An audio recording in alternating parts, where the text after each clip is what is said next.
వేట్లపాలెం బాధిత కుటుంబాలకు అండగా ఉంటామన్నారు మంత్రి నారాయణ. కాకినాడ జిల్లాలో వేట్లపాలెంలో పేలుడు బాధితులను మంత్రి నారాయణ పరామర్శించారు. బాధిత కుటుంబాలకు 20 లక్షల రూపాయల ఎక్స్గ్రేషియా అందజేశారు. బాధిత కుటుంబ సభ్యులతో మాట్లాడారు మంత్రి.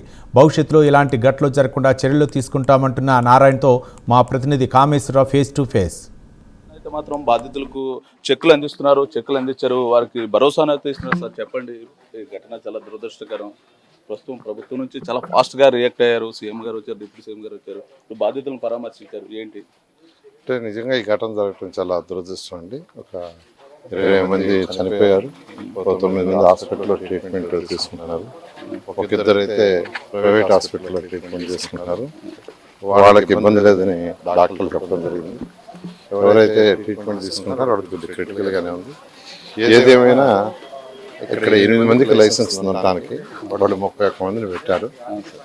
ఆ 31 మందిలో ఆ మిగిలిన వాళ్ళ అన్స్కిల్డ్, అంటే వాళ్ళకి సీజన్ బిజినెస్ వచ్చినప్పుడు ఎక్కువ మందిని పెట్టుకోవటం, వాళ్ళు వచ్చి నైపుణ్యం లేనందువల్ల ఇటువంటి ఘటన జరిగిందని ప్రాథమిక విచారణ జరిగింది. గౌరవనీయ ముఖ్యమంత్రి గారు నిన్న డైరెక్ట్గా ఇక్కడికి రావటం, వారే యాక్చువల్గా మొత్తం పరిశీలించడం కూడా జరిగింది. ఇమీడియట్గా 20 లక్షలు ఒక్కొక్కరికి చనిపోయిన వాళ్ళకి యాక్చువల్గా అనౌన్స్ కూడా చేశారు. ఈరోజు నేను, హోంమంత్రి గారు, మాధవ్ గారు, అదేవిధంగా లేబర్ మినిస్టర్ గారు అందరం వచ్చి వాళ్ళకి చెక్కులు అందిస్తాం. అంటే ప్రభుత్వం నుంచి ఇంకా ఏమైనా వారికి చెప్పారు? వారి కుటుంబ సభ్యులను ఎలా ఓదారుస్తున్నారు మీరు?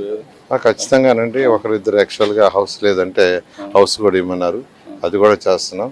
ఒకరిద్దరు ఉద్యోగం లేదంటే వాళ్ళ పిల్లలకి అది కూడా ఇవ్వమన్నారు, అది కూడా కలెక్టర్ గారికి ఇన్స్ట్రక్షన్ ఇచ్చాం.